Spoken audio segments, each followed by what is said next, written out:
السلام عليكم ورحمة الله وبركاته. ازيكم حبايبي؟ عاملين ايه؟ وحشتوني كتير. النهاردة ان شاء الله هنعمل اجمل واحلى واطعم بتنجان مخلل بطريقة حلوة جدا. اختراع، ولا مسلوق ولا مقلي.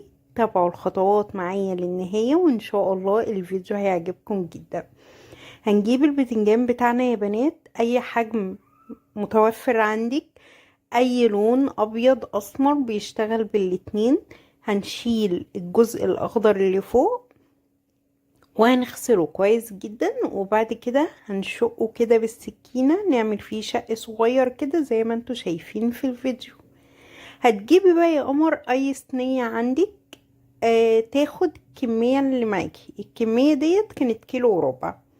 تمام. عايزه اقول لكم على فكره يا بنات، البوتنجان ده عندي في التلاجة بقاله 3 او 4 ايام. ما شاء الله تبارك الله زي ما هو، لاني كنت جايباه صابح. فلما بتجيبوا الحاجه صابحه وحلوه بتقدري تقعد معاكي شويه في التلاجة لحد ما تيجي تستخدميها. زي ما احنا كده يا بنات شايفين، انا خلاص اهو يعني قربت اخلص كل الكميه بتاعتي. عارفين والله العظيم السهل الممتنع. يعني انا بحب طعم المقلي، بس ما بحب شكله علشان بيبقى شارب زيت كتير. بحب المسلوق قوي، بس المقلي بيبقى فيه كده طعم مميز كده يا بنات.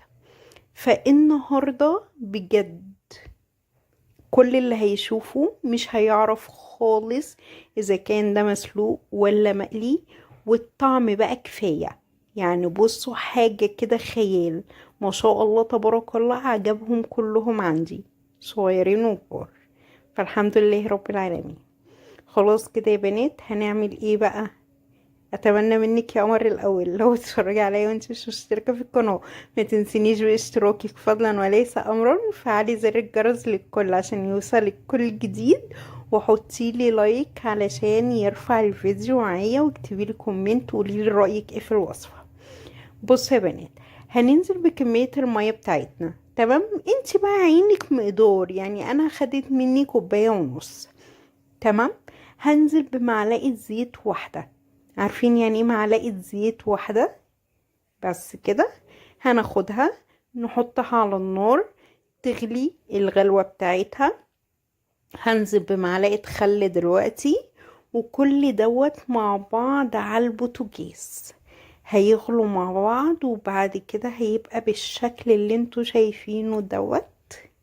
بصوا يا بنات، تعالوا اقول لكم الخلطة بتاعتي عبارة عن ايه. الخلطة بتاعتي بصوا، اقول اول شكل البتنجان.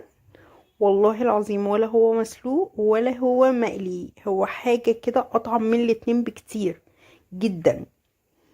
الزيت بيديله لمعة من بره، بس احنا حاطين معلقة زيت واحدة يا بنات، وطبعا هي مش لازقة في البتنجان ده، في المية.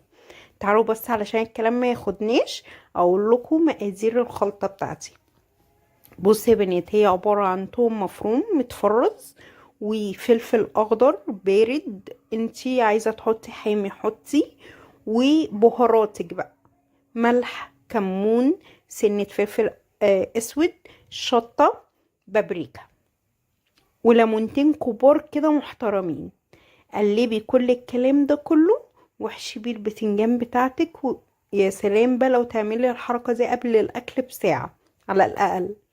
بتنجان هيشرب من طعم الخلطة. ولو ما عندكيش وقت، على فكرة انا عملته وقعدنا كلناه على طول.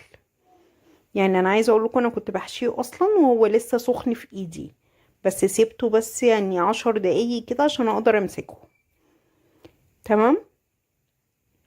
حلو جدا، موفر، صحي. يعني نحط تحت كلمة صحي دي 300 خط. كفاية ان هو صحي.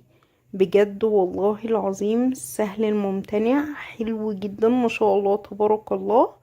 يعني بجد انا بنبهر بالاختراعات اللي بتبقى موفرة في الوقت وصحية جدا. جربوه بالطريقة دي ان شاء الله هيعجبكم جدا، ومش هتندموا ان انتوا عملتوه بنفس الطريقة ديت.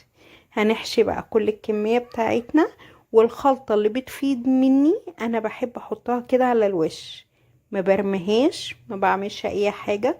وطبعا الكمية اللي جوه البتنجان دي بترجع لك انتي. بصوا يا بنات، عصرة بقى ليمونة كده في الاخر، وبألف هنا وشفا تاكليه جنب طبق ملوخية، جنب اي اكل يعني. بصوا انا عندي البتنجان ده يتاكل جنب اي اكل، او حتى يتاكل لوحده كده، والله العظيم انا اوقات كيسي باكله لوحده. بألف هنا وشفا يا رب عليكم، واتمنى يا رب يكون الفيديو عجبكم. وما تنسونيش بالاشتراك وباللايك والكومنت، وهتوحشوني لحد الفيديو الجاي. اشوفكم في امان الله. مع الف سلامة.